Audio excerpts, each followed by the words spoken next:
liberté. Mesdames, Messieurs, bonsoir. Merci de votre fidélité toujours renouvelée au programme de Joliba TV News. Bienvenue dans ce numéro de votre émission En toute liberté. En toute liberté, c'est votre tribune qui donne la parole aux acteurs politiques, mais aussi aux acteurs de la société civile. Objectif, faire bouger les lignes et faire vivre notre jeune démocratie. À Joliba TV News, nous ferons le serment de faire la télé en libéralisant la parole publique, mais aussi d'œuvrer au quotidien pour une information plurielle au service du citoyen et de la démocratie. Notre invité est un confrère, célèbre journaliste, correspondant de RFI et de AFP au Mali. Il suit l'actualité du Mali depuis 25 ans. Il connaît le marigot politique malien, il connaît les hommes.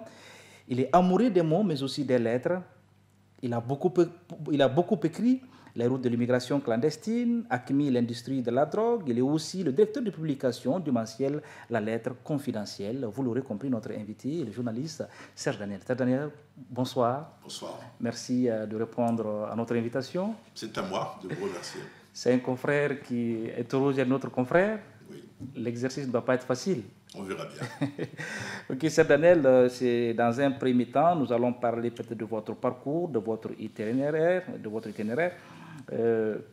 Et après, nous allons parler du Mali parce que nous avons comme thème où va le Mali. Donc, il y aura beaucoup de questions d'actualité, mais dans un premier temps, nous allons parler de votre parcours. Et Serge Daniel, c'est Serge Bobo Ondada, mais pourquoi vous vous limitez juste à Serge Daniel? Mais c'est simple, parce que au départ, je signais mes papiers. Il y a une trentaine d'années, quand j'ai commencé le métier, je m'appelais à la radio, on m'appelait Serge Daniel Bobo Ondada. C'était très simple, parce que c'est mon nom de famille. Et puis j'ai une consoeur à la radio qui un jour, en voulant me lancer, a dit Serge Daniel Amin Dada. Or, Amin Dada, quand on dit Amin Dada, ça rappelle le dictateur. Et j'ai dit, je supprime le nom, et donc Serge Daniel, ce sont mes prénoms. Mais ça existe dans le métier, vous savez, chacun prend, il y a un nom de travail, un pseudo, etc. Donc Serge Daniel, je suis devenu. Mais comment votre père a pris la nouvelle? Parce qu'on le sait, vous êtes très proche de votre papa qui est diplomate. Vous dites même que votre papa ne vous a jamais menti. Oui. Comment lui, du coup, vous vous retrouvez avec un autre nom? Alors, il n'était pas content, ça je peux dire. Il n'était pas content parce qu'il aurait bien voulu qu'on sache que c'est son fils. Bon, finalement, ça c'est su parce que, bon, entre-temps, j'ai parlé à la télévision et puis après, bon, j'ai écrit des livres et puis on savait finalement que j'étais moi-même. Au départ, avant sa mort, à un moment, il n'était pas content. Il aurait bien voulu que je porte son nom. Mais hélas, je ne pouvais plus parce qu'on m'avait appelé Amin Dada et je ne supportais pas cela. Serge, vous êtes un homme très renseigné dans sa culture. Vous venez du Bénin, mais aussi un homme d'ouverture. Est-ce que ce soir, vous pouvez dire bonsoir à tous les téléspectateurs béninois qui nous regardent, bien sûr, dans votre langue? Ah oui, bien sûr. Mi Fongandi Ando Benoumi, mi Kouche. Milo, Fimali Gandhi, voilà, donc je le dis bonjour, comment allez-vous? Nous vivons bien au Mali ici. Merci Serge Daniel. Serge Daniel, vous êtes un journaliste, on l'a dit, vos analyses et puis font pratiquement autorité dans l'espace public malien, disons même africain. Et votre parcours, est-ce que ça a été un long fleuve tranquille? Alors moi je vais vous dire, moi je voulais devenir journaliste dès ma naissance. Ma mère me disait d'ailleurs que j'écrivais. Parce que je suis le deuxième fils de ma mère, le troisième, parce que le premier est décédé. Mais ce qui frappait ma mère à l'époque... Qu'est-ce que l'oracle disait de vous? Voilà, l'oracle disait que j'étais une femme. Donc en fait, ma mère avait acheté des habits de femme. Et parce qu'il n'y avait pas d'échographie à l'époque, quand même, dans les années 60, comme ça. Et finalement, c'était un garçon. Voilà. Donc moi, je voulais devenir journaliste, très tôt. Mais mes parents m'ont dit, tu ne peux pas devenir journaliste avec le bac, il faut aller à l'université. Donc j'ai fait des études universitaires en lettres modernes. En Côte d'Ivoire? En Côte d'Ivoire, au Bénin. J'ai étudié également en Guinée, parce que mon père était diplomate et j'étais turbulent. Donc dès qu'il bougeait, je partais avec lui. Et puis après, je suis rentré à l'école supérieure de journalisme de Lille, qui est la meilleure école de journalisme de France. Et j'ai fait mon diplôme. L'avantage des écoles reconnues par la Convention, c'est que vous avez tout de suite un boulot. Donc le premier boulot, c'était à Clermont-Ferrand, à Chamalières, chez Giscard, à l'époque, en Auvergne. Et puis, à l'époque, c'était le Minitel qui existait. Il n'y avait pas d'Internet. Et j'ai vu une annonce qui voulait un journaliste sec pour aller à Conakry en Guinée, donc je suis allé en Conakry tout de suite. Justement, vous avez commencé votre carrière professionnelle en Guinée-Conakry, mais vous avez quitté la Guinée en 1996. Qu'est-ce que c'est justement passé? Alors ça me fait rigoler quand j'entends les gens parler, ils ne savent pas. Les gens disent oui, on l'a mis... Certains disent qu'il a été chassé, on l'a expulsé. On l'a mis dans l'avion. Je rigole, parce que moi, par définition, je ne réponds pas à ces genres de choses. Non, non, non, ce n'est pas des provocations. C'est-à-dire, vous avez des gens qui font circuler des rumeurs comme ça. Ça ne m'intéresse pas de répondre à ça. Ça, c'est l'une de mes forces, on en reparlera tout à l'heure. Le problème, c'est qu'à l'époque, c'était vraiment un parti unique. Lassana Conté, c'était quand même un parti unique. Nous étions trois, c'est-à-dire le correspondant de la BBC, le correspondant des RFI, le correspondant d'Africa numéro 1, Fofode Fofana, Ben Daouda Silla, Ben Daouda est malheureusement décédé, et moi, nous étions les trois à donner la parole aux opposants. Et peut-être qu'un jour, l'histoire le dira, si Alpha Condé est président aujourd'hui, c'est peut-être grâce à nous, parce que nous étions les seuls. Et nous avons une légitimité parce qu'à l'époque, Alpha Condé a failli être assassiné sur un pont, c'est le pont de Farana. Nous étions avec lui. Donc j'ai failli mourir avec Alpha Condé, disons les choses. S'il est au pouvoir aujourd'hui, c'est grâce à nous. Grâce notamment à nous, au job qu'on a fait. Moi, j'ai été interpellé une fois en Guinée, j'ai été jugé pour diffamation, j'ai gagné mon procès, j'ai la grosse toujours, et puis ensuite on ne pouvait plus travailler. C'était le parti unique. C'était pas possible. Et donc un jour, on m'a arrêté. On dit, ah, vous devez quitter le pays. J'ai dit, ah bon, pourquoi? Qu'est-ce que j'ai fait? On dit, non, non, non, vous foutez la pagaille, vous foutez la merde. Je dis, mais d'accord, je vais partir. Okay. Donc, contrairement à ce qui se dit, je n'ai pas été mis dans un avion. C'est-à-dire, contrairement à ce qui se dit, c'est faux. C'est-à-dire, je me suis organisé, je suis parti de moi-même librement parce qu'on ne pouvait plus travailler là-bas. Okay. Est-ce que vous voulez? Direction Mali, le choix du Mali, ça a été imposé? C'est RFI qui vous a imposé ça? Ou bien le Mali, c'était votre destination? Non, parce qu'il y avait cette possibilité où vous allez au Libéria. Je connaissais un peu le Libéria parce que j'ai couvert les élections libériennes de Conakry, ou le Mali. Et puis j'avais entendu parler du Mali. Mon père m'avait dit oui, j'ai fait un voyage. Et il parlait de l'hôtel de l'amitié il y a longtemps. Alors donc je me suis dit, attends, c'est quand même à côté de la Guinée. C'est un pays francophone. Et ça m'a amené ici. Donc je suis là depuis une trentaine d'années. Oui, vous avez certainement eu vos premiers pas d'apprenant. À partir de quel moment vous avez eu vos galons pour mériter peut-être certainement la confiance? À partir de quel reportage? Le déclic est parti comment? Moi d'abord en Guinée. J'étais en reportage sur un coup d'État, Lassana Conté. Lassana Conté, je vais dans son palais de Gentilly, et qu'est-ce que je constate? Je constate que là, dans son palais, les mutins sont venus l'arrêter. On le met dans une ambulance. On le met dans une ambulance, j'étais avec Ben Daouda Silla d'Africa numéro 1, paix à son âme, et il me dit, qu'est-ce qu'on dit? Le président a arrêté, le coup d'État est fait. Je dis, ah non, on ne sait pas où on va l'amener. Donc faites très attention. Nous n'annonçons pas du tout que le président est arrêté. Disons qu'il est rentré avec les butins. Et effectivement, heureusement qu'on n'a pas parlé de coup d'État, parce que ce qui s'est passé ensuite, ils l'ont amené de Conakry au camp Alpha Yaya, et là-bas, il s'est réveillé. Et les mutins étaient dessoulés, parce que certains avaient picolé, ils se sont rendus compte que c'était le général, et tout de suite, ils l'ont ramené en ville, il n'y a pas eu de coup d'État. Imaginez qu'on ait donné cette information au départ. Ça, c'est un. Ensuite, il fallait interroger Lassana Conté. Il était dans un bunker. Moi, je suis rentré dans le bunker. À l'époque, il y avait un Nagra. Le Nagra, c'était 15 kilos. Je sors mon Nagra pour l'interroger. Je n'arrive pas. Et j'appelle Christophe Boisbouvier. Et je lui donne le numéro de Lassana Conté. Et il appelle. J'ai reçu une lettre de félicitations de mes chefs. Je pense que là, ça a été un tournant de ma carrière. Erreur de débutant. Est-ce que vous vous rappelez peut-être d'une erreur professionnelle, peut-être de débutant, certainement? Ah oui, il y a tout. Je suis allé en Sierra Leone. Vous savez, à l'époque, la Guinée était à côté de la Sierra Leone. Et c'était très facile d'y aller. Donc, je suis allé en Sierra Leone et j'arrive à la frontière et qu'est-ce que je vois? 10 km à l'intérieur de la Sierra Leone, je vois une tête coupée. C'était à l'époque du ROUF, s'il faut des Sonko, si vous vous souvenez. Et donc, je fais un reportage, et ça, je m'en veux vraiment. Je dis de l'endroit où je suis, je vois une tête coupée, c'est un homme, et puis tu vois, vous voyez, je lis ce que je vois sur son habit de militaire. C'était John Captain. Je pense que je n'avais pas besoin de citer ce nom-là, parce que on ne sait pas si c'était véritablement son nom, on ne sait pas si le costume qu'il portait appartenait à quelqu'un qui venait de tuer. Donc ça, c'était quand même des erreurs de débutants. Il y en a toujours. Des souvenirs, des grands souvenirs, il y en a eu? Ah oui, souvenirs. Je me souviens à la frontière entre la Guinée et la Sierra Leone, à l'époque, il y a eu quelque chose qui m'avait frappé. Il y avait une petite rivière. Les poissons frétillaient dans l'eau, et puis on était là, et puis avec un collègue, et subitement on voit un enfant pleurer. C'était un enfant qui était dans la rivière, mais qui n'était pas mort. On l'a sauvé. Ce n'est pas moi qui l'ai pris, mais c'est mon collègue qui l'a pris. Ça, c'est un bon souvenir. Les autres souvenirs, vous avez la Côte d'Ivoire, parce qu'on peut en parler. J'ai travaillé là-bas dans le nord, en zone occupée par l'ex-rébellion. J'ai des souvenirs aussi, de bons souvenirs dans le nord du Mali, on peut en reparler. Mais le Mali se limite pas au nord. Les souvenirs les plus récents. Or, le plus récemment, je dis que incontestablement, c'est la couverture des putschs. Parce que l'expérience, lorsque le 18 août, Ibeka était pas encore arrêté, à midi, le coup était fait. Le coup d'État. À midi, vous avez déjà l'information. C'était terminé. Okay. Mais le problème, c'est que, en matière professionnelle, tant que les mutins n'ont pas fait du discours, tant que les mutins ne se sont pas exprimés devant la télévision, vous ne pouvez pas dire qu'il y a un coup d'État. Donc, il y avait une formule que je trouvais, situation confuse à Bamako, mais claire à Kati, fief de la junte, et contrôlée donc par la junte, et confuse à Bamako, parce que le président est toujours libre, il est avec le Premier ministre, la télévision n'émet plus, mais n'est pas au main des mutins. Il faut être extrêmement prudent dans ce qu'on dit dans notre métier. Les faits, c'est en matière de factuel, il faut faire extrêmement attention. Serge Daniel, on dit de vous que vous êtes très informé. Certains disent même que vous êtes c'est le service de renseignement français. Est-ce que ça vous fait sourire, hein, Serge Daniel? Mais ça me fait rigoler. Je ne dément pas. Vous savez, le service de renseignement français, comment ça s'appelle chez les Américains?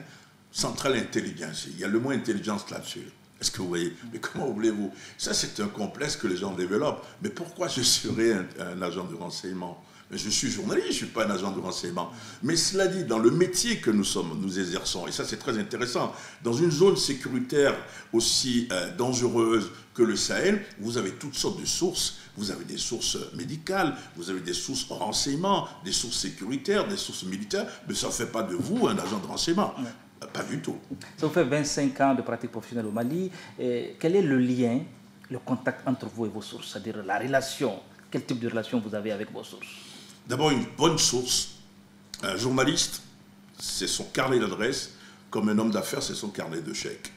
Un bon journaliste, c'est celui qui ne paye pas ses sources. Les gens parlent du Nord. Aujourd'hui, les sources que nous avons dans le Nord, c'est quoi? Quand on dit de sources sécuritaires, de sources ceci, quand vous voyez, ce sont toujours les mêmes sources. Mais vous pouvez être 10 journalistes, vous appelez la même source et ne vous dira pas la même chose. Donc c'est ce contact-là. J'ai un gros avantage au Mali. J'ai visité tout le Mali, mais sans aucune... Il n'y a pas une ville où je n'ai pas été au Mali. Que ce soit Nara, si je vous emmène à Caille aujourd'hui, j'ai des amis là-bas qui vont me loger gratuitement. Mais franchement, ce n'est pas parce que je suis journaliste, mais d'abord parce que j'ai tissé ce genre de relation avec les gens. Est-ce que vous voyez? Si je vais à Gao, si je vous emmène à Forgoama, Forgo-Songoy, si je vous emmène partout, j'ai dit partout, je suis allé à Tessalit la dernière fois. Et j'ai un ami de l'aménagement qui était étonné de me voir quelqu'un m'appeler par mon nom. Je peux témoigner que je vous ai vu à Kidal avec les groupes armés. Ce jour-là, j'ai compris le lien que vous avez avec... Est-ce que vous voyez, le terrain, seul le terrain paye. Et si vous allez sur le terrain, je vais vous raconter rapidement une histoire. Un jour, quelqu'un m'a dit, je reviens du nord du Mali. Il dit, ah bon? Alors, il dit, ah oui, notre voiture était très sale. Je dis, quelle était la couleur du sol? Il dit, c'était sale, très sale. Je dis, ah ben donc vous n'étiez pas dans le Sahel. Vous n'étiez pas dans le Sahara. Parce que la personne m'a dit, j'étais dans le Sahara. Je dis, vous étiez plutôt dans le Sahel. Parce que là-bas, le sol est sale. C'est salissant. Alors que dans le Grand Sahara, vous avez le sable est très blanc. Okay. Est-ce que vous voyez? Ok, Serge Daniel, 25 ans. Est-ce que 26 ans, vous connaissez les hommes. Je dis, vous connaissez bien le marigot politique malien. Est-ce que cela ne comprend pas souvent votre indépendance, peut-être de ton, votre liberté de ton? Non, moi je ne crois pas. Quand vous restez longtemps, c'est vrai que c'est pour ça les diplomates, vous voyez, ils restent 3 ans, 4 ans et ils s'en vont. L'avantage de rester aussi longtemps, il y a des erreurs que vous ne commettez pas. Par définition, tous les hommes politiques sont des manichéens, parce qu'ils sont persuadés qu'ils sont porteurs de bien et les autres de mal. Moi, quand un homme politique malien, j'échange avec lui, je sais qu'il faut appeler à côté pour checker l'information. Donc, il y a des avantages, des inconvénients, mais bon, moi, je suis d'ici maintenant. Où est-ce que vous voulez, dans quel pays du monde vous voulez que je travaille encore 26 ans? On va en parler justement par rapport à ces hommes politiques que vous connaissez. Je vais donner des noms comme ça dans le désordre. Hein. Question franche, réponse franche. Ibeka, Qu'est-ce que vous pensez du BK? C'est un homme extrêmement cultivé, j'ai ça de commun avec lui, il n'aimait pas tellement ce que je faisais, mais il avait vraiment une qualité. Il prenait toujours la peine de renouer avec moi quand il était fâché. Il parlait de moi en conseil de ministre, il n'est pas content, il n'est pas content. Un mois après, il prenait là. Mais je pense, je dis très cultivé, mais pas forcément, le pouvoir, c'est pas forcément son truc. Okay. C'est pas fait pour gouverner. Pas fait pour gouverner. Pas très cultivé, on retient. Extrêmement cultivé. Extrêmement cultivé. Il aime son pays comme les autres. Pas fait pour gouverner. Voilà. Pas forcément. Pas forcément. Vous insistez sur l'adverbe, forcément. Pas forcément fait pour gouverner. Ok. Alpha Oumar Konaré. Il a de la vision. C'est quelqu'un qui a de la vision et de la mémoire. Et il a un côté devin. Il peut lire dans les courriers. Il peut lire dans les courriers. Un grand monsieur. Okay. Un très grand monsieur. Là, vous dites qu'il peut lire dans les courriers. Est-ce que vous avez... J'ai de ses nouvelles une fois par an. Une fois par an. Mais vous n'allez pas nous dire l'intermédiaire. Non, pas du tout. Question de... vous allez protéger votre source, c'est ça? Voilà, exactement. Ok. Amadou Toumani Touré, ATT. On a parlé de lui comme bâtisseur. Et ça, c'est important, mais c'est quelqu'un qui aimait l'autre. Moi, j'ai eu des problèmes aussi avec lui, une partie de son entourage, mais il prend son téléphone pour s'expliquer. Un jour, à l'époque, il y avait un journal qui était proche de lui, qui m'avait gratuitement attaqué. Mais j'étais vraiment outré, mais furace. Mais ATT était au courant de tout. Il m'a appelé, il m'a dit au téléphone, je te jure, je ne suis pas mêlé à ça, et je ne suis pas d'accord avec ce qu'ils ont fait. Mais ça, il a le mérite de la clarté parce qu'il me le dit. Et c'était vraiment quelqu'un d'extraordinaire. Okay. Feu Soumaïla Cissé. Oh, c'était quelqu'un que j'aimais beaucoup. C'était mon ami, je peux vous le dire. Justement, vous me dites tout à l'heure, quand vous restez longtemps dans un pays, est-ce que ça ne crée pas des affinités, etc. C'était vraiment mon ami. C'était mon ami et c'est quelqu'un qui était brillant, brillantissime. Quand vous ne faites pas attention, vous avez l'impression qu'il méprise. Il ne méprise pas. C'est parce qu'il était brillant. Il était brillant. Voilà. Tchébile Dramé. Je vais le comparer à des joueurs de foot. C'est un milieu de terrain. C'est 10 ou 9. Le milieu, on ne connaît pas bien le foot, c'est un milieu de terrain. Vous allez lui demander de choisir. Ok. Est-ce que vous pouvez dire justement un mot sur plus de milieu de terrain? Il récupère, il fait des passes. Est-ce qu'il marque des buts? Le milieu de terrain, généralement, ne marque pas des buts. Okay. Voilà. Donc vous limitez juste milieu de terrain. Voilà. Est-ce que c'est un bon milieu de terrain? Ça dépend des matchs. Ok. Choguel Maïga, l'actuel Premier ministre. Je l'ai connu quand je suis arrivé. Personne ne lui donnait la parole à l'époque. C'est ce que je disais à quelqu'un récemment qui dit « Ah oui, mais tu critiques un peu trop Choguel ». Je dis « Mais non, moi je suis un homme libre. Choguel, je pense que c'est quelqu'un que je peux tutoyer. Il ne m'est pas hostile. À chaque fois que j'ai demandé à le voir, je le vois. Mais dans l'analyse, il faut être libre. C'est quelqu'un de très pointu dans ce qu'il fait. Il est très structuré, très structuré, mais comme tous les hommes politiques, il sait avaler son chapeau. Il sait avaler son chapeau. Soumaïla Mbaye Maïga. Je pense fondamentalement que cet homme-là, il aurait réussi dans le renseignement d'abord. C'est-à-dire, il est journaliste comme nous, comme vous savez, il a fait autre chose. Le renseignement, l'analyse sécuritaire est très pointu. Lui aussi, je parlais de devin tout à l'heure en parlant d'Alpha Oumar Konaré. C'est quelqu'un en matière de prospective. La prospective, c'est une science de Bachelard. Gaston Bachelard disait la prospective, c'est le fait non seulement de voir l'avenir, mais de voir plus loin. Ce monsieur, il est capable de cela. Vous dit dans 10 ans ce que le Mali va devenir, dans 20 ans ce que le Mali va devenir. C'est extrêmement plaisant de discuter avec lui. Mais avec lui, il faut dormir d'un seul œil. Il faut dormir d'un seul œil. C'est un avertissement. Voilà. Ok. Madame Si Kadiatousso. Oh, moi j'adore. Moi je pense que cette grande dame mérite de diriger le Mali. Elle a des principes. Si vous prenez son itinéraire à elle, elle n'a pas dévié de sa ligne. Moi je me souviens elle était déjà au M5, mais vous vous souvenez le dialogue national entre guillemets que les militaires ont organisé. Elle a pris la parole devant tout le monde, devant les hommes, devant les femmes, devant les jeunes. Et ça, je n'oublierai jamais, pour dire non, ce n'est pas ce qu'on a décidé. Ce n'est pas ce que nous avons décidé. Ça, ce qui se passe n'est pas normal. Moi, je vous dis que dans la salle, ce jour, du centre de conférence internationale de Bamako, j'ai vu des hommes trembler. Omar Mariko. C'est un homme politique manichéen, comme tous les autres. Il est manichéen parce qu'il est persuadé qu'il est porteur de bien, les autres de mal. Mais il a une constance chez lui. Il est pourfendeur de tous les régimes. C'est quelqu'un qui peut s'entendre avec vous aujourd'hui, mais demain, s'il ne s'entend pas, il claque la porte. Mais je pense qu'il a commis une erreur pendant la transition de 2012. Il a soutenu les militaires parce qu'il pensait qu'il allait avoir des élections démocratiques et que c'est lui qui allait prendre le pouvoir, en cas d'élection démocratique, mais il a totalement eu tort, il s'est trompé. Je ne sais pas si on doit le mettre sur la liste des politiques ou pas. Imam Dicko, c'est le dernier. L'imam Dicko, c'est un homme, je dirais c'est un stratège. Ce que je vois de lui, c'est un stratège. Il connaît parfaitement le monde politique malien, mais il doit faire quelque chose, de mon point de vue, que le monde politique ne le connaisse pas trop. C'est Daniel, maintenant on va parler d'actualité nationale. Vous avez exercé au Mali depuis 25 ans. Aujourd'hui, la démocratie malienne, 30 ans après, ce sont des militaires qui sont au pouvoir. Est-ce que vous êtes dessus, surpris? Non, je pense que mars 91 n'a pas créé une véritable conscience nationale. La révolution de mars 91 a créé des personnages. Le grand Alpha Omar Konaré, le Oumar Mariko, il était représentant de Zoumana Sako, Zoumana Sako, que j'adore. C'est un homme politique. Si je dois faire le portrait d'un homme politique au Mali, soit c'est Alpha Omar Konaré, soit c'est Zoumana Sako. Je pense que les deux, sont des personnages qui me fascinent. D'autres me fascinent également.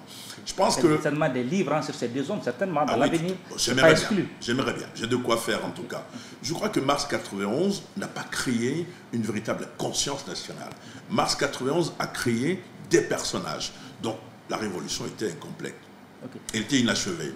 Et donc si vous prenez les 10 ans de Alpha Omar Konaré, si vous vous souvenez, je ne sais pas si vous étiez déjà journaliste en 2002, il avait 3 choses à faire avant de quitter le pouvoir rapidement. Il devait organiser une Coupe d'Afrique des Nations, il devait ensuite organiser des élections, mais il devait organiser aussi un référendum, si vous vous souvenez. Et le référendum, personne n'en voulait. Enfin, il y avait une contestation. Il a fait un très grand discours en disant « J'abandonne le référendum. Je pense, j'abandonne le référendum, mais pourtant c'est un référendum nécessaire. » Je crois que le tournant, à partir du moment où on n'a pas fait le référendum, il fallait le faire au mandat suivant. Peut-être que si on avait révisé la Constitution en ce moment-là, on n'aurait pas connu peut-être ce qu'on connaît ou ce qu'on a connu par la suite. Ça a été un point de départ, je trouve. Et puis ensuite, il y a eu le consensus avec Amadou Toumani Touré. Vous savez, à l'époque, au départ de son pouvoir, quel était le seul opposant? Vous vous souvenez? Yoro Diakité. Il était membre du Parina. Il savait que ses copains du Parina, PPA et les autres voulaient le mettre à la porte. Il est parti donc de lui-même. Il a créé le seul parti politique qui était le parti d'opposition, soit été.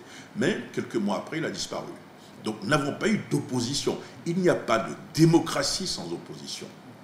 Et je pense que le consensus était une bonne chose. Ça a permis à IBK, à ATT de travailler, de construire des routes, de bâtir le pays. Mais en termes de démocratie, je pense que on a eu ça a été un recul. De voir tout le monde ensemble en disant on fait le consensus. Ça n'a pas été une bonne chose. Vous êtes le directeur de publication du mensuel La Lettre Confidentielle. Tout d'abord, vous avez parlé des relations entre Paris et puis Bamako. Vous avez parlé de Assimi Goïta, d'un coup de fil qu'il a dû passer. Il y a certaines voix qui s'élèvent pour dire que c'est Paris qui a appelé Assimi et non le contraire. C'est un détail. Les gens ne sont pas informés. Les gens sont sous-informés. Être sous-informé, mal informé, c'est un criminel. Vous pouvez commettre un crime si vous n'avez pas la bonne information. Puis c'est un détail. Il y a tellement plusieurs articles, d'autres articles dans ce journal, dans le dernier numéro. Et du reste, je vais préciser, directeur de publication du mensuel La Lettre Confidentielle, je n'ai pas d'abonnés à l'intérieur du Mali. J'ai toujours refusé tous les abonnements à l'intérieur. Tout ce que vous voyez circuler, il lit ça gratuitement. D'autres lisent ça en cachette même parce que, évidemment, c'est interdit par la loi puisque c'est un mensuel confidentiel. Ils n'ont pas le droit. Il faut s'abonner. C'est pour le dire. Donc, je n'ai pas d'abonnés ici et je refuse la pub. Si vous avez des abonnés, vous prenez? Ah non, j'ai refusé. Des abonnés maliens? Systématique. À l'intérieur du Mali, je ne veux pas d'abonnés. Ça, c'est un gage d'indépendance. J'ai des abonnés à l'extérieur. Beaucoup d'abonnés à l'extérieur. C'est pour ça que le journal sort 2 jours après au Mali. Quand les véritables abonnés, à l'extérieur ont le journal. J'ai décidé de faire ça. Assimi Goïta, le président de transition. C'était un vendredi, en juin, il y avait cette brouille, mais pour moi c'était un orage d'été, parce que autant le Mali a besoin de la France, autant la France a besoin du Mali. C'était un vendredi, il a téléphoné au président. Vous êtes formel là-dessus. Mais oui, mais puisque j'ai vu des sources autour de Goïta, du président Goïta. Mais qu'est-ce qui est gênant dedans? Mais rien n'est gênant. Il a téléphoné au président Macron. Puis il lui sert de Monsieur le Président. Oui, il peut parler. Okay. Parce qu'il y a quand même une crise entre eux. Okay. Mais ce qui est intéressant, on s'entendait on remarque que Macron, de son côté, était heureux de ce coup de fil, parce que quand Goïta l'appelle, le colonel Goïta l'appelle, le président de la transition l'appelle, il était content, il dit, pour poursuivre la discussion, je vais vous dépêcher auprès de vous deux émissaires. Donc son chef d'état-major particulier, qui est un amiral, et le monsieur Afrique de l'Élysée. Donc si Macron dépêche auprès du président Goïta ces deux personnalités après l'appel de Goïta, ça veut dire que la France aussi voulait. Mais ça c'est un détail. J'entends dire des gens, oui, c'est la France qui a appelé, oui. Les gens ne sont pas informés. Okay. Est-ce que vous voyez, le journaliste c'est celui qui va à la source de l'information.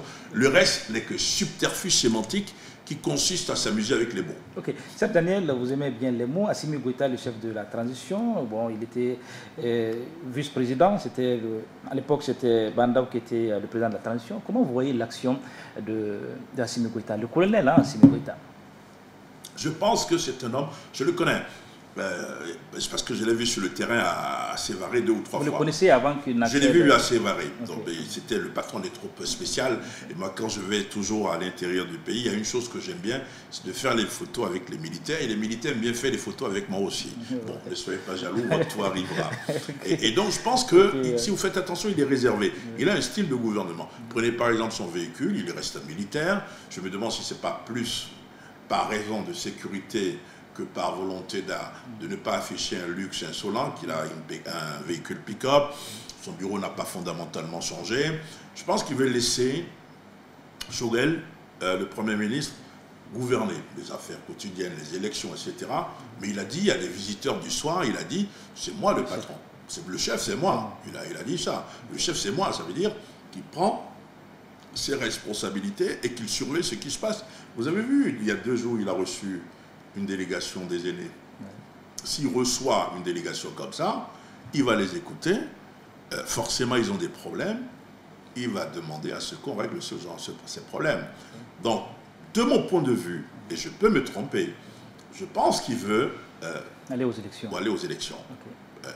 Est-ce que vous pensez qu'il est sur la même longueur d'onde que son Premier ministre Choguel Maïga? Il faut poser la question au Premier ministre. Il a dit la même chose. Il a dit il faut attendre la déclaration de politique générale de Choguel Maïga pour voir un peu ce qu'il va dire. Mais, il a dit, mais les premiers pas de Choguel déjà, Choguel Maïga, est-ce que ça rassure? Est-ce que ça vous rassure? Il a mangé son chapeau. Les gens n'aiment pas cette expression, mais c'est français. Parce que sur 3 points quand même, il a fait un repli stratégique. Lequel l'accord? L'accord de paix d'Alger, pour lui, conduit à la partition du Mali. Il a dit, je vais l'appliquer, mais avec intelligence. Les ex-rebelles ont répondu. C'est quoi l'intelligence? La deuxième chose, il voulait un président militaire, civil, un président de transition civile. Il travaille avec un président. Le CNT. Et puis quand même, il a introduit, il y a une plainte du M5 contre le CNT. Donc pour vous, en politique, il ne faut pas trop parler? En politique, comme en amour, il y a 2 mots qu'il ne faut pas prononcer. Le mot toujours et le mot jamais. Oui, l'affaire aussi, à l'actualité au Mali, c'est aussi cette affaire de disparition de notre confrère Abirama Touré. Le fils du président Ibeka Karim est cité dans l'affaire. Qu'est-ce que vous savez de cette affaire, Cher Daniel? Il y a un mandat, vous parlez du mandat. Vous savez, dans le droit positif malien, tous les pays ont le droit positif, contrairement à ce que certains pensent. Dans le droit positif malien, en matière pénale, il est clairement dit que l'avocat ne peut pas représenter le client. Quand vous convoquez, vous êtes là, ce n'est pas l'avocat qui ne peut pas vous répondre. Et vous voyez Maître Kassoum Tapo, que j'aime beaucoup, avec qui je rigole beaucoup, c'est aussi un homme cultivé, qu'il ne faut pas chercher, mais qui est un renard. Donc un renard, c'est un animal intelligent qui ne prend pas trop de risques. Il dit, je ne conseille pas à Karim Keïta de venir ici. Ce que je pense de cette affaire, la presse a eu une responsabilité, a joué un rôle négatif au départ. Moi, je me souviens des 2 premières réunions qui se sont tenues à la Maison de la Presse. Certains journalistes ont banalisé la disparition du journaliste. Dans un premier temps. Ah oui, moi j'étais là. Je suis désolé. Qu'est-ce qu'ils ont dit, ces journalistes-là? Je te dis, ah oui, est-ce que c'est pas une fugue? Est-ce que c'est pas... Mais moi, j'étais là, mais moi, j'étais très surpris parce que moi, j'avais vu la famille de Birama qui était déjà très inquiète à l'époque de sa disparition. Je pense que ça n'a pas facilité les choses. Mais très, très rapidement, il faut dire les choses, quelques mois après, les journalistes ont commencé à creuser en disant, mais qu'est-ce qui se passe, etc. Il faut que la vérité éclate. Ça, c'est mon point de vue. La vérité éclatera probablement. Vous voyez que moi, depuis sa disparition, je dis toujours, il a disparu, je ne dis jamais qu'il est mort, parce qu'on n'a pas de cadavre, il faut être extrêmement prudent, et que la justice devrait entendre tout le monde. J'ai tweeté hier en disant, ça a pris un tournant. Certains amis ont répondu, oui, mais ça veut dire quoi? Ça ne veut rien dire. Oui, ça veut dire beaucoup de choses. C'est moi qui tweete, et le tweet est de ma responsabilité. Je suis responsable de mon tweet, donc je sais forcément ce que je dis. Je sais qu'aujourd'hui, ce qui est nouveau, et pourquoi je parle de tournant, c'est que j'ai la preuve que l'État malien, aujourd'hui, autorise la justice à entendre qui elle veut, à l'intérieur du Mali comme à l'extérieur dans le cadre de cet avenant. Est-ce que vous pensez ce qui n'a pas été toujours... Est-ce que vous pensez que c'est une occasion peut-être pour Karim Keïta hein, de peut-être de venir aussi pour... soigner peut-être son image, peut-être qui est un peu ternie avec cette histoire de disparition du confrère Birama Touré? Si ça arrivait à vous ou à moi, l'image est forcément ternie, mais ça ne veut pas dire qu'il est coupable. Pas du tout. Il est présumé innocent. Pour voilà. lui. Ce que le maître Kassoum Tapo, un de ses avocats, propose, c'est qu'une commission rogatoire aille l'entendre à Abidjan. Mais quand on vous entend, on vous inculpe, on vous met en examen ou pas. Si c'est... Il y a l'une des deux hypothèses, il faut peut-être la présence. Je pense qu'il faut trouver un système où Karim Keïta doit se présenter devant la justice pour s'exprimer, pour se justifier, comme d'autres. Il n'est pas le seul d'ailleurs. Vous savez que des journalistes ont été entendus. Donc, être convoqué ou être entendu par la justice, ce n'est pas un crime. Bien au contraire, c'est un devoir pour tout citoyen de se présenter devant la justice pour être entendu. On peut parler de Boubou Cissé, l'adhésion de l'ancien Premier ministre Boubou Cissé à l'URD. Est-ce que ça vous a surpris? Parce que Boubou Cissé, quand même, a intégré l'URD. Ça paraît un peu bizarre pour l'opinion publique malienne. Beaucoup de choses se disent à propos de ça. Je pense que Boubou Cissé est en train de préparer une fusée à plusieurs étages. Et qu'une fusée qui va lancer dans le cadre de la campagne, probablement candidat, mais une fusée qui n'est pas encore prête à décoller. Et que son adhésion à l'URD est plutôt, à mon avis, un étage de cette fusée-là. Mais je ne le vois pas, d'après mes informations, je ne vois pas Boubou Cissé s'appuyer sur l'URD seul en tant que force politique pour dire je vais être candidat. Mais il est libre de militer où il veut, il n'est pas le premier. Mais le problème, c'est qu'il n'est pas le premier. Igor Diarra, qui est un ami, a adhéré à l'URD, ça fait moins de bruit. Et un autre ministre a adhéré à l'URD, ça fait moins de bruit. Non, l'autre a même, il a fusionné son parti. C'est-à-dire son parti s'est autodissous au sein de l'URD. S'il fait autant de bruit, ça veut dire qu'il représente probablement quelque chose. Il faut voir, vous ne parlez pas d'un autre, Seydou Koulibaly. Oui. Je vais parler des candidats. Donc on peut rapidement, si vous permettez, est-ce qu'il y a des candidats déjà qui émergent pour la future prochaine présidentielle? C'est ce qui me frappe. Ce qui me frappe pour cette élection, ce sont les candidats hors système. C'est pour ça que je parlais de Seydou Mamadou Koulibaly tout à l'heure. Il y a d'autres également qui donnent l'impression qu'ils ne veulent plus laisser le champ libre aux hommes politiques traditionnels qui ont échoué d'une manière ou d'une autre. Et qu'ils ont envie de proposer un projet de société. Ils ont un projet de société à proposer aux Maliens. C'est ce qui me frappe aujourd'hui dans la campagne. Vous voyez les démissions du RPM, le parti de l'ancien président. Un de vos confrères qui a démissionné du RPM, je ne donne pas de nom. Sambi Touré, qui démissionne parce qu'ils veulent se positionner. Il y a un ancien ministre des Transports également qui a démissionné. Qui veulent se positionner par rapport aux futures élections, mais en disant au parti, en disant nous ne faisons plus partie du RPM. Quitter un parti, c'est quand même difficile. Au même moment, il y a certains qui reviennent au RPM. Vous avez vu Moussa Tembéné, votre cousin, qui aujourd'hui revient au RPM. Donc ça devrait être animé à mon avis. Donc ça serait des joutes électorales bien animées. Je pense. je pense. Ok. Mais aujourd'hui, il y a une question aussi qui divise, hein, les politiques, qui divise aussi la société civile, hein, qui divise l'opinion publique, c'est l'organe unique de gestion des élections. Choguel propose, la classe politique semble rejeter. Quelle est votre analyse sur la question? Il faut un organe pour aller aux élections. Le dialogue national avait proposé quelque chose, c'est des références. Mais au Mali, il y a 3 structures chargées d'organiser les élections. Le ministère de l'administration territoriale, la délégation générale aux élections chargée du financement et du fichier électoral, et la commission électorale nationale indépendante. Si on doit tenir les élections avant février ou février 2022, il faut organiser les élections. Qui va organiser les élections? Il faut un consensus. Si on n'a pas de consensus, si on fait un passage en force, ça ne fonctionnera pas de mon point de vue. L'arbitrage du président Goïta, à mon avis, sera un moment nécessaire. Certains Maliens disent que le temps imparti est très peu et qu'il faut prolonger la transition. Est-ce que vous êtes de cet avis-là? Moi, c'est pas moi, j'ai pas d'avis à donner là-dessus. En tant qu'observateur, ce que je dis, les meilleures transitions sont les plus courtes. Okay. Serge Daniel, vous avez aussi beaucoup écrit, hein, on va citer quelques-uns de vos ouvrages, Les mafias du Mali, Acmi, l'industrie de l'enlèvement, Les routes clandestines. C'est beaucoup de livres. Hein. Comment vous faites? Vous êtes journaliste et puis vous écrivez beaucoup. Quel est votre secret? Moi d'abord, chronobiologiquement, je suis un homme de nuit, c'est-à-dire que si je n'écris pas la nuit... nous passe quelques-uns de vos ouvrages. Si je n'écris pas la nuit, je ne me sens pas bien. Si je ne lis pas, je n'écris pas. Moi, mon rêve, c'était d'être écrivain. Je ne suis pas écrivain, je suis auteur. Quand les gens m'appellent écrivain, c'est pour me faire plaisir. Mais je suis auteur parce que quand vous écrivez quand même 4 livres, il y a un 5e va sortir bientôt, on peut dire que vous êtes auteur. Un livre pour un journaliste, c'est le prolongement d'un papier. Un livre pour un journaliste, c'est le prolongement d'un sujet. C'est un sujet qu'il traite quotidiennement, mais il va plus loin parce qu'il ne peut pas tout dire dans le papier qu'il fait. Est-ce que vous voyez? Donc je suis plutôt auteur, j'aime bien ça, j'aime bien lire. Moi, j'ai des rapports incestueux avec les livres. Si je ne lis pas, je ne peux pas dormir, par exemple.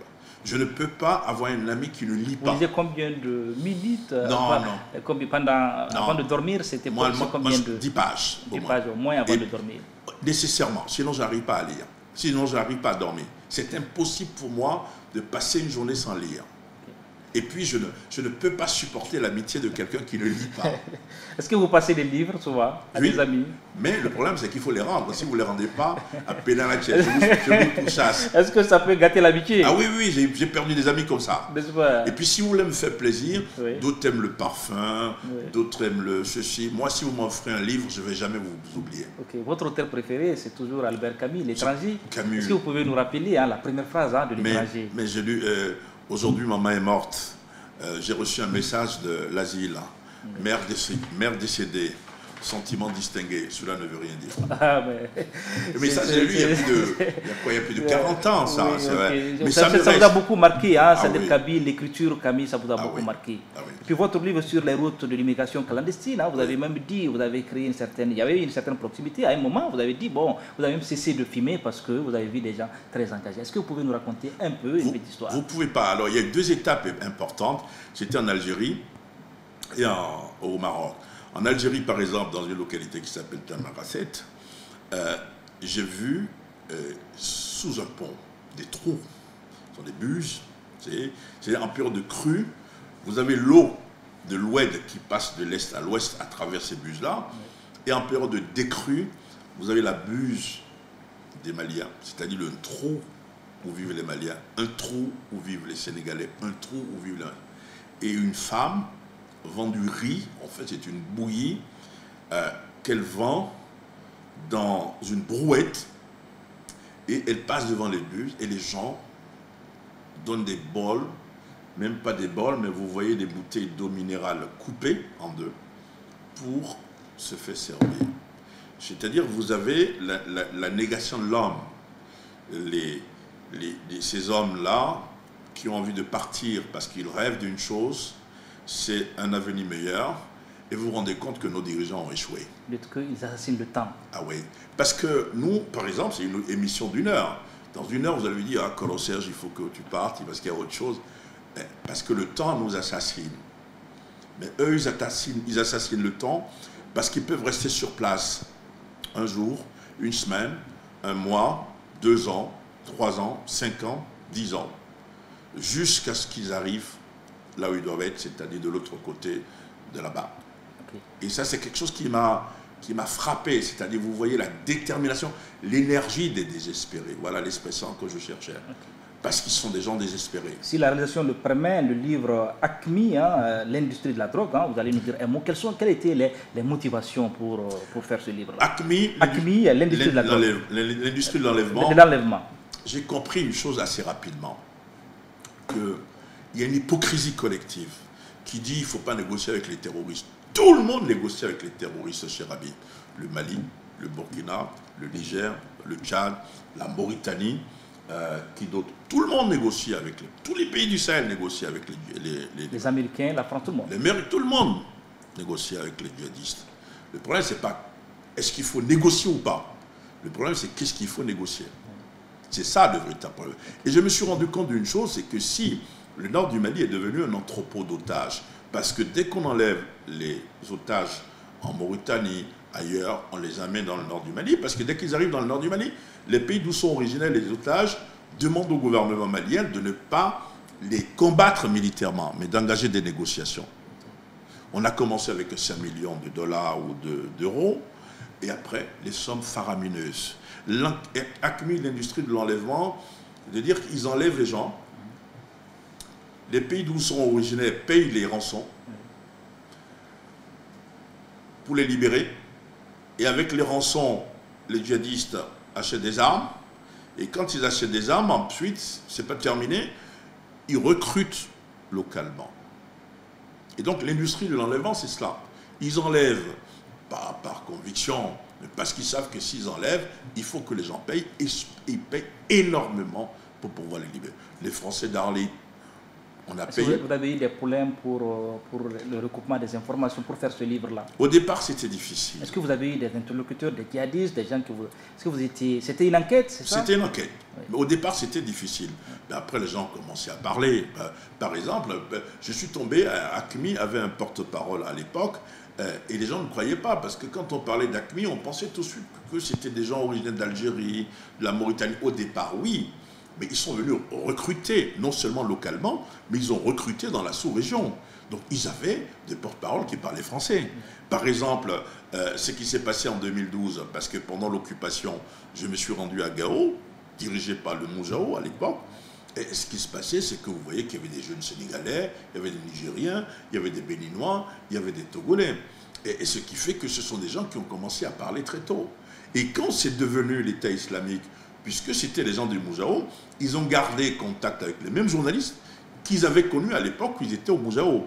Et c'est ce que je dis dans un pays comme le Burkina. Je dis au Burkina, on a perdu du temps parce que pendant longtemps, on a voulu penser que c'était Blaise, l'ancien président, qui était la cause de tous les malheurs, alors que c'était l'État islamique. Par rapport à la drogue, l'industrie de l'enlèvement, est-ce qu'il y a des complicités au niveau de l'État, est-ce qu'il y a au niveau de l'armée aussi? Est-ce que dans le livre, vous en parlez? Il y a forcément des complicités. Vous avez parlé aussi hein, d'un avion qui débarquait. J'ai été les seules photos pour ranger la modestie au placard. Transporter de la cocaïne. Hein? Pour ranger la modestie au placard, la seule photo qu'on a eue de l'avion, c'est ma photo. Parce que je me suis rendu compte. Je me suis rendu sur le terrain. Je ne vous dirai pas comment. Mais tout ça, c'est le carnet du journaliste. Et puis encore, il faut beaucoup de chance pour y aller. Je me suis rendu compte que la charge utile de l'avion, c'était 10 tonnes. 10 tonnes de cocaïne. À l'époque, ça faisait 3 millions, plus de 3 millions ou 300 millions d'euros. 300 millions d'euros. C'est beaucoup d'argent. Hein. 300 millions d'euros. Alors, il y a des complices, ils ont fait une piste à l'époque, c'est vers Taking. Il y a une piste qui a été construite par les trafiquants. Il y a des véhicules qui sont venus chercher la marchandise. Donc forcément, vous avez des complicités dans l'administration, des complicités parmi les élus, des complicités parmi probablement dans des pays voisins. Et au bout de 2 semaines, l'avion a disparu parce que les forgerons sont venus découper la carcasse pour en faire, pour travailler avec. C'était incroyable. Ça, c'est la plus grosse histoire que j'ai eue. Je crois que c'est ça qui m'a permis surtout d'avoir... Vous avez aussi commenté, hein, vous avez suivi aussi l'actualité ivoirienne. Vous connaissez très bien le contexte politique ivoirien aussi. Oui, hein. je connaissais parce que pour aller dans le nord de la Côte d'Ivoire, on passait par Sikasso. Et donc, ils ont pris les pouvoirs. Ce qui m'avait frappé à l'époque, quand je suis allé dans le nord, c'était le respect que les rebelles avaient pour les personnes âgées. Je pense que ça...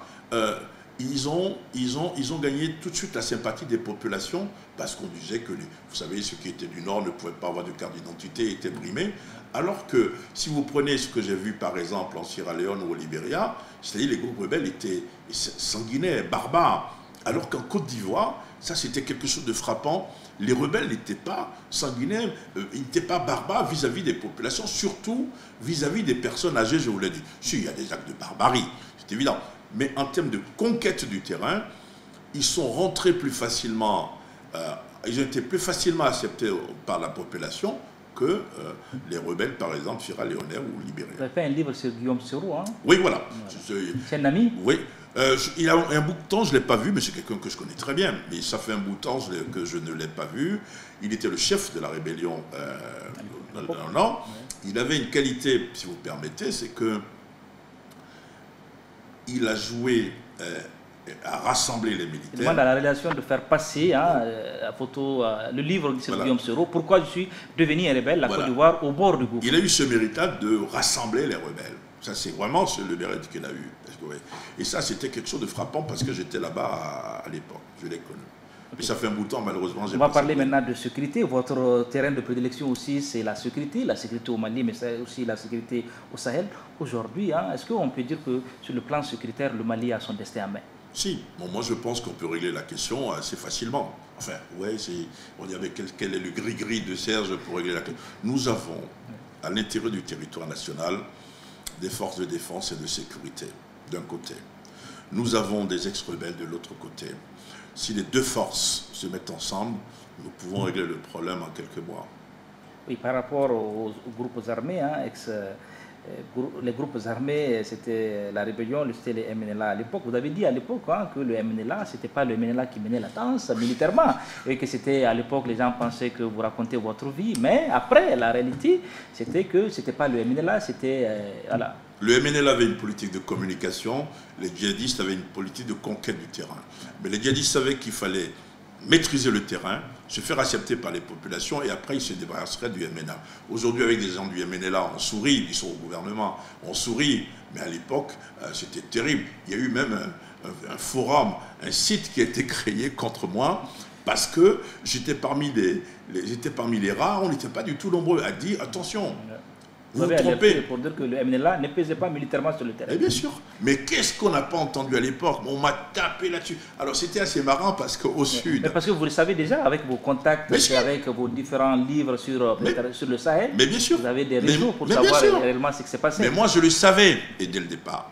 Et vous n'avez jamais eu peur d'être enlevé dans le Sahel, dans ce grand Sahel, dans ce Sahara-là? Pour une simple raison. Oui. Quand ils vous disent de venir, ça me rappelle en 2000, c'était en 2006, quand il y a eu une rébellion de Kidal. Je ne sais pas si vous vous souvenez. Avec les Bahanga. Avec les Bahanga.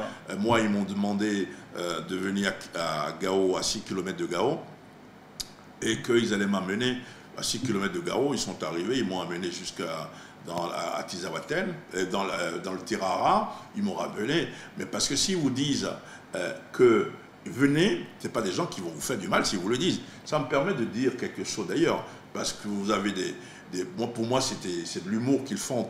Ou bien vous dites, Serge Daniel Kidal, RFI, on dit non, il est caché à Bamako. Ça ne peut pas exister pour un journaliste de la presse étrangère. Si vous n'allez pas quelque part et que vous dites que vous êtes là-bas, vos patrons le savent tout de suite. Vous n'êtes pas crédible. Donc, moi, je rigole quand les gens disent ça. Ils disent non, il reste à Bamako pour dire qu'il est à Kidal. Si, je connais Kidal. Certains qui disent que souvent, depuis votre hôtel, depuis l'hôtel de l'amitié, vous donnez des informations. Est-ce que vous avez entendu des informations comme ça? Mais si, ça vous amuse, hein? Mais ça m'amuse. Mais tu vois, c'est la première fois que je réagis à tout cela. Mais ça m'amuse totalement. Mais ils disent oui, non, il est à Bamako, il dit qu'il est à Kidal. La dernière fois, je suis allé à Thessalite, c'était avec la MUNISMA. C'est des copains qui disent non, des gens qui disent non, il était à Bamako. Mais qui peut faire cela? C'est parce que, d'abord, professionnellement, les journalistes qui le disent ne peuvent pas le faire. Et ça me fait penser parfois qu'on est de la même profession, mais on ne fait pas le même métier. Mais ceux qui ne connaissent pas le métier, les linéaments du système, vous pouvez me voir ici à 22h, et demain je peux parler de... Vous les pardonnez? Parce que moi j'ai de l'expérience. Ça ne me dit rien du tout. Je ne réagis pas. Vous voyez, c'est la première fois que je parle de ces choses-là ici. Ok. Certes, Daniel, nous allons parler aussi de Barkhane, hein, de plus en plus. Hein, l'opinion publique demande le départ de Barkhane. Est-ce que pour vous, Barkhane doit partir? Ce n'est pas à moi de dire ça en tant que journaliste. Mais vous savez une chose, si le gouvernement malien veut que Barkhane parte, Barkhane partira dans 24 heures. Il suffit d'écrire pour dire de partir. C'est aussi simple que ça. C'est un pays souverain. Parce que s'ils sont là, c'est parce qu'on leur a demandé de venir. Okay. En revanche, par rapport, je ne vais pas particulariser Barkhane, parce qu'il y a les forces internationales. Il y a aussi la MINUSMA, il y a les autres forces. Moi, je comprends très bien la vox populi, les populations, qui disent, mais les terroristes n'ont pas d'avion. On n'a jamais vu les terroristes avoir un hélicoptère, un seul tank. Ça n'existe pas. Pourquoi les forces étrangères, avec tous les moyens qu'elles ont, pourquoi on n'arrive pas à vaincre le terrorisme? Ça, c'est une question légitime des populations. Donc, pour voir si on doit faire le bilan de Barkhane, hein? Bon, c'était d'abord l'opération Serval, hein, et après c'était Barkhane. Et maintenant c'est Takuba. Okay. Je pense qu'il n'y a pas eu la suite de Serval. C'est-à-dire que Serval, c'était pour stopper l'avancée des djihadistes. Et après, il y a eu, vous voyez, Barkhane qui s'est métastasé dans tout le Sahel avec un hub au Tchad. Je pense qu'on n'a pas eu le dispositif sécuritaire et militaire qu'il fallait après Serval. C'est pour ça que nous sommes dans cette situation. Mais si on veut s'en sortir, c'est simple. Nous avons le médicament à l'intérieur. Aussi, l'actualité, c'est aussi les derniers propos du président nigérien Mohamed Bazoum, qui ont fait un tollé. Comment vous avez vous-même particulièrement réagi à ces déclarations du président du Niger? Mais il est revenu là-dessus. Vous avez vu quand il est rentré, il s'est adressé devant la presse nigérienne. Il a dit les mêmes côté choses. malien, bon, on a répondu. Il va falloir s'habituer à ce voisin. Moi, je ne dis pas que je suis d'accord avec ce qu'il dit. Il dit ce qu'il a envie de dire. Moi, de mon côté, je dis ce que j'ai envie de dire. Il faut s'habituer à ce voisin parce qu'il a à chaque moment un type de langage. Ministre des Affaires étrangères, vous vous souvenez ce qu'il a dit, par exemple, des ex-rebelles.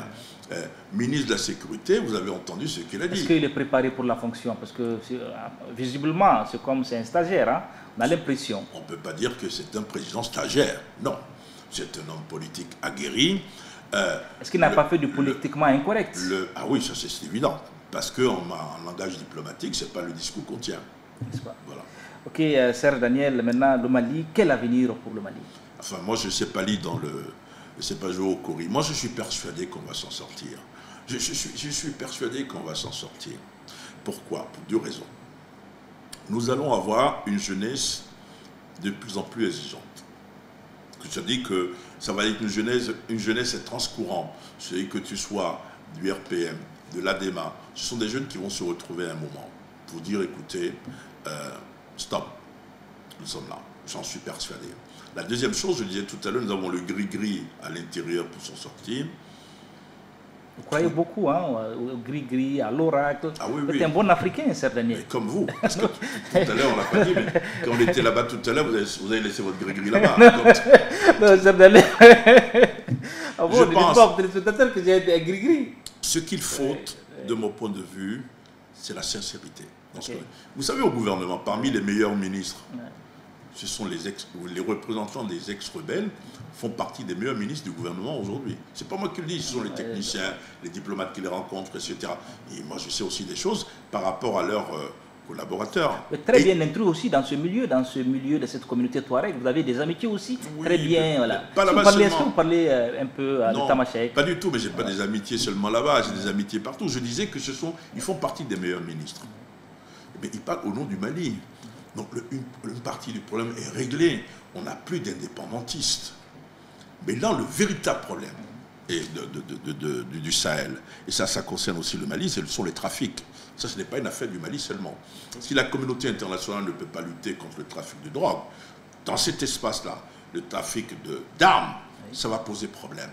Sinon, je suis persuadé, de mon côté, nous avons une équipe qui s'occupe du DDR, qui connaît parfaitement le sujet. On peut, de mon point de vue, regrouper au sein d'une armée tous les fils de ce pays, on va s'en sortir. Il faut trouver l'expression. Est-ce que c'est une police territoriale? Est-ce que c'est une brigade territoriale? Boubé, il y avait une autre idée, c'était de créer à l'époque, je crois, c'était des brigades territoriales, il disait, il faut revérifier ça. Nous sommes capables de le faire. Mais sans la prise... L'exploit est permis. Ah oui, oui, c'est mon point de vue. Mais qu'est-ce qu'il faut faire hein, justement pour éviter tous ces coups d'État? Parce qu'on a remarqué qu'à chaque fois, les militaires sont mécontents, ils arrêtent un peu le processus démocratique. Qu'est-ce qu'il faut faire? L'État jacobin ne peut pas prospérer.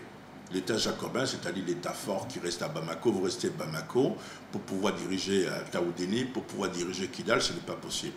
Il faut aller à la décentralisation à fond. Okay. Serge, avant de donner peut-être la parole au public qui va réagir par 2 ou 3 questions à travers WhatsApp, déjà, vous êtes journaliste de formation. Quel est votre regard justement sur la presse malienne? Est-ce que la presse malienne a bonne presse? C'est une Vous avez beaucoup d'amis hein, dans la presse? Si, bon, moi je dis oui, parce qu'il y a un contexte quand même. 91, il ne faut pas oublier 91. 91, révolution, on a créé des journaux, la fête de la radio, etc. Ce qu'il faut, il faut 2 choses de mon point de vue, si je veux parler franchement, pour faire avancer. Okay. Il faut une convention collective. Qui est journaliste et qui ne l'est pas. Ça ne suffit pas. Mais un journaliste, c'est quelqu'un qui doit avoir un SMIC pour vivre. C'est-à-dire qu'il faut une convention collective qui dit, si vous engagez un journaliste, vous ne pouvez pas le payer, c'est-à-dire la base, c'est par exemple 200 000. Si vous êtes journaliste, ça existe dans d'autres pays, la France, d'autres pays, il y a une convention collective où, par exemple, l'État subventionne la presse d'une autre manière. Vous payez moins d'impôts dans des pays, comme vous savez, vous payez moins cher le téléphone dans d'autres pays. Il faut réorganiser la profession comme ça. Les conditions de travail des journalistes, c'est très important. Et sinon, il y a d'excellents journalistes au Mali. D'excellents journalistes.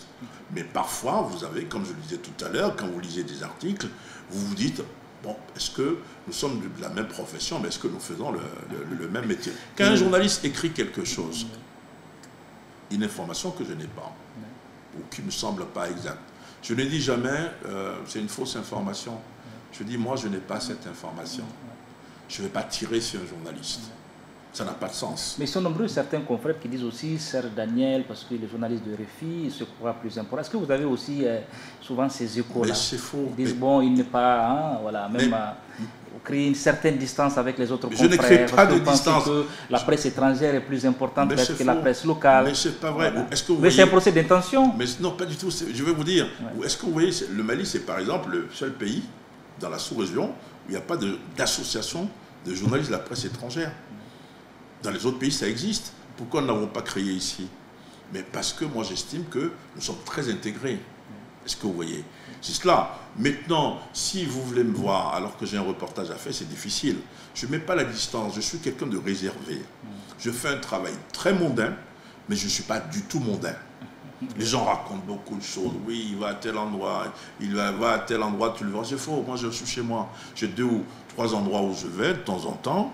Voir quelques vous aimez les grains aussi, hein, oui. Vous avez des grains. Hein, des grains, voilà. Mais c'est normal. Ouais. Mais il y a beaucoup de choses qui sont fausses. Mais il ne faut pas les démentir parce que vous alimentez la chronique. Non, pas du tout. Pour démentir tout ça. Vous avez votre personnalité, vous l'affirmez. Ah, oui, vous avez vos amitiés, vous les revendiquez. Mais dans la presse malienne, j'ai des amitiés au sens exupérien du terme. C'est-à-dire des amitiés solides. Avant de venir ici, j'appelais un journaliste du Soir de Bamako. C'est un journal que j'aime beaucoup. Je préfère le Soir de Bamako au Nouvel Horizon, qui est du même groupe. Parce que le Soir de Bamako, par exemple, donne la parole à ceux qu'on considère comme des politiciens qui ne sont pas importants. Alors que tout le monde doit avoir le droit de parler. Okay. Vous avez perdu un ami, un très bon ami, un complice, si je peux dire. Hein. C'était Adam Thiam. Qu'est-ce que vous allez dire ce soir? Qu'est-ce que vous pouvez dire ce soir de Adam Thiam? Il me manque parce qu'il aimait l'autre, parce qu'il est resté à l'étranger. Vous savez, c'est simple. Quand on parle d'étranger, la chose qui vient à l'esprit, oh, il faut le chasser, renvoyez-le. Il n'est pas dit, mais qui est d'ici? Dites-moi qui est d'ici. Ceux qui disent qu'ils sont d'ici, quand vous allez fouiller, ils ne sont pas d'ici. Ils sont d'ailleurs, hein, d'ici à la fois. Mais ils sont d'ailleurs. Okay. Ils ne sont pas d'ici. Ce n'est pas vrai. Je le dis pour une fois. Et Adam, ce qui me frappait chez lui, il aimait l'autre. Parce qu'il se mettait toujours à la place de l'autre. Est-ce qu'il lui arrivait souvent de vous alerter, de vous donner des conseils? Attention Serge, vous avez donné une information. Contrairement à Thiego, il ne m'a pas emmerdé à Koulouba.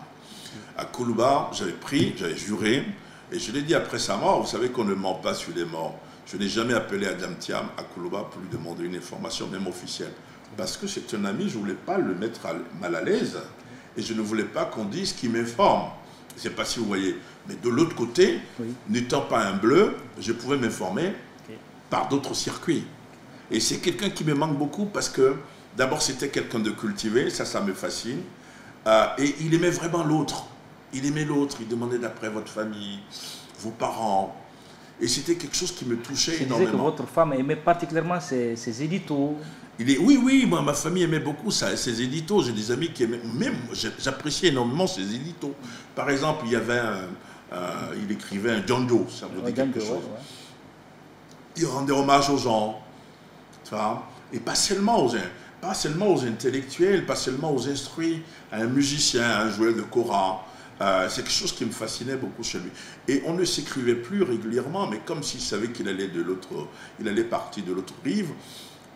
Quand il est tombé malade, on a commencé à s'échanger, à échanger des choses.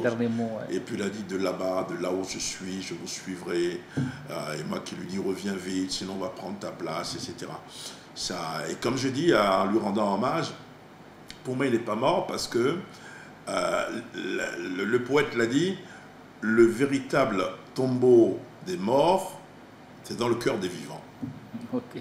Sœur Daniel, avec votre permission, nous allons aussi, avec la permission aussi de la rédaction, et nous allons écouter quelques réactions des citoyens maliens par rapport à notre invité. Voilà.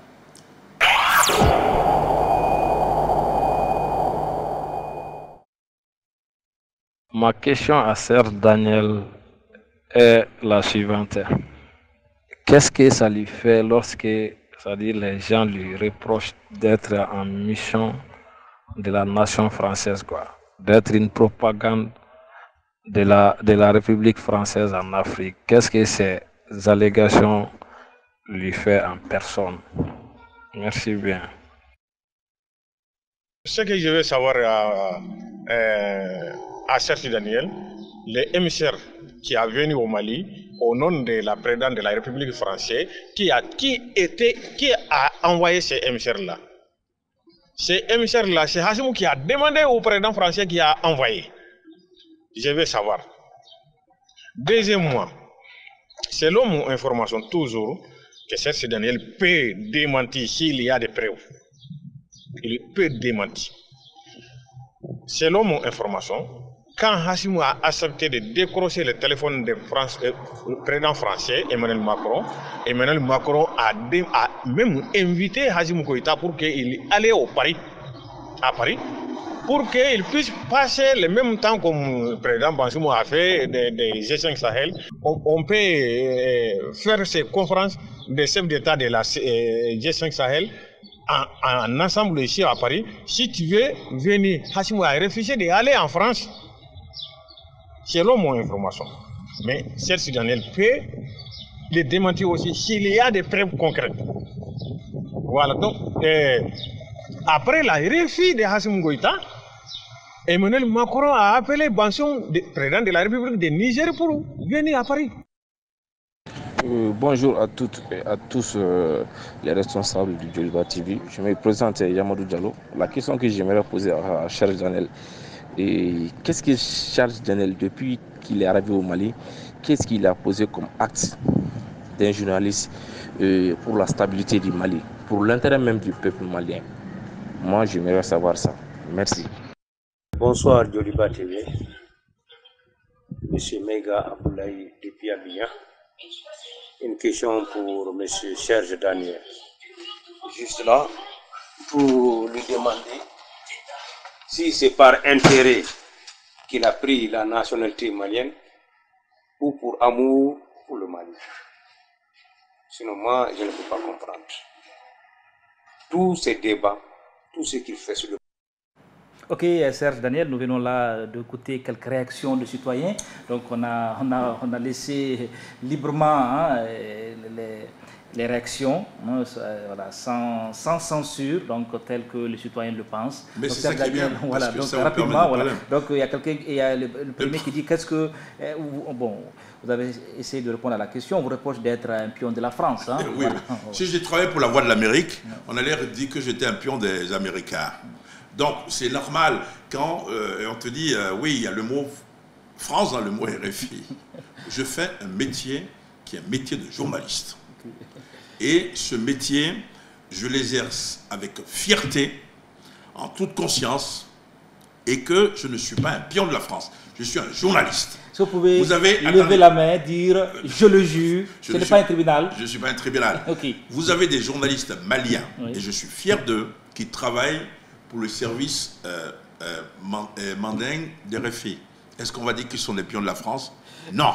Donc je fais mon boulot, et mon boulot, c'est d'informer. Est-ce que journaliste dit tout? Je ne dis pas tout, parce que je suis dans un contexte. Okay. Voilà. Okay. L'appel de Assimi Goïta, lui, il pense que c'est Macron qui a appelé.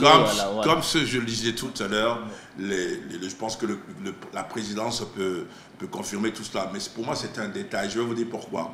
Parce que je répète. Non, c'est une question, c'est très important. Et je suis content parce que vous m'avez dit, je vais vous laisser les questions les plus difficiles. Les questions les plus faciles, on les a enlevées. Et c'est normal. C'est le but de l'émission.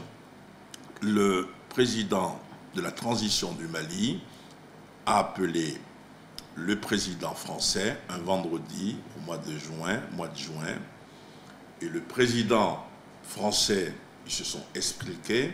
D'ailleurs, l'article est plus détaillé que ça, mais on se limite à ça, qui a appelé qui. Okay. Et le président français a dit, pour poursuivre la discussion, je vais dépêcher à Bamako 2 de mes proches collaborateurs, le monsieur Afrique de Franck Paris et un amiral, le chef d'état-major. Donc voilà ce qui s'est passé. Maintenant, lorsque l'auditeur parle de coup de téléphone, est-ce qu'on a invité Goïta à Paris et qu'il a refusé et qu'on a appelé ensuite Bazoum, je ne suis pas au courant de ça. Moi, je n'ai pas cette information. Je vous informe alors. Ok, Serge Daniel, un autre citoyen malien qui parle, lui, dit qu'est-ce que Serge Daniel a fait concrètement dans le cadre de votre travail de journaliste pour stabiliser, pour apaiser? J'ai envie de poser la question au même auditeur. Qu'est-ce que lui a fait pour stabiliser? Si moi, je n'aimais pas ce pays, si moi, je ne me sentais pas de ce pays, peut-être que je ne serais plus là, d'abord. Hein? Je dis un quart de siècle professionnellement, où est-ce que je vais passer un quart de siècle encore dans ma vie? Bon, vous êtes longue vie, hein, cette année. Oui, hein? mais d'abord, je ne peux pas travailler encore 25 ans. Moi, professionnellement, j'ai un pied sur le savon noir. Vous êtes plutôt la relève. Donc, si je n'aimais pas profondément ce pays, je ne serais pas là. Okay. Mais je comprends très bien les réactions d'auditeurs ou de téléspectateurs qui, parce que vous travaillez pour RFI, vous êtes la France. Ça, c'est leur droit de penser à cela. Okay. Mais c'est mon droit aussi de dire c'est faux. Construire ça. Mais vous vous trompez lourdement, et que ceux qui connaissent la vérité, la réalité, savent bien que c'est faux. Vous avez pris la nationalité malienne par amour, vous avez pris la nationalité malienne par amour ou par intérêt? Tout le monde me donne la nationalité malienne, je l'accepte. Donc c'est par amour forcément. Ouais. Voilà. Ok. Est-ce que vous pouvez dire un mot certainement en langue locale pour ces Maliens, puisque vous avez désormais la nationalité? J'aime beaucoup des mots. Bah oui, donc voilà, un proverbe. Merci de me donner la nationalité. Ce que j'aime bien, c'est le mot Adabla. Adabla. Est-ce que Serge... Ok, Adabla, ça veut dire quoi? Faites attention. Faites attention. Voilà. Ok, Serge, Daniel. Mais je parle aussi, vous savez que je suis dans un pays qui s'appelle le Bénin, mais que je suis né dans le nord du Bénin, à Kandi, où on parle d'Indi. Le Dindi chez nous, c'est à Gao, le Songo. Le Songo. Donc, si je vous dis Asuborifa, Moso Moso, donc ça, on peut parler aussi ça. Asubori, Moso Moso, on va chercher à savoir qu'est-ce que ça veut dire. Hein. On va poser la question à ceux qui sont à Gao, certainement. Certainement, merci, maître, merci d'être là. Mais moi, je suis très content d'être là, parce que je n'ai pas l'occasion de mot, Djoliba, on vient de lancer un mot sur Djoliba. J'apprécie énormément Djoliba. D'abord, vous, je ne dis pas ça pour vous jeter des fleurs avant de vous jeter des flèches. Je vous dis ce que je pense. Parfois brutalement, ça peut plaire ou ça peut ne pas plaire. Je pense que vous êtes en train de monter. Et je le dis vraiment, D'abord parce que vous êtes très modeste dans ce que vous faites. Hein. Vous savez que mes amis, c'est d'abord Africable, vous le savez, on s'est vu là-bas, donc c'est pas méchant de parler d'eux ici. Mais c'est la télévision qui est en train de monter actuellement ici à Bamako. Okay. C'est la télévision qui est en train de monter ici à Bamako, c'est Djoliba TV News, ce sont là les derniers mots de Serge Daniel. Serge, merci, c'était un plaisir d'être avec vous. Mesdames, Messieurs, c'est la fin de cette émission que j'ai eu l'immense plaisir de présenter. Merci de votre fidélité, toujours au nouveau programme de Djoliba TV News. Au revoir, à la semaine prochaine.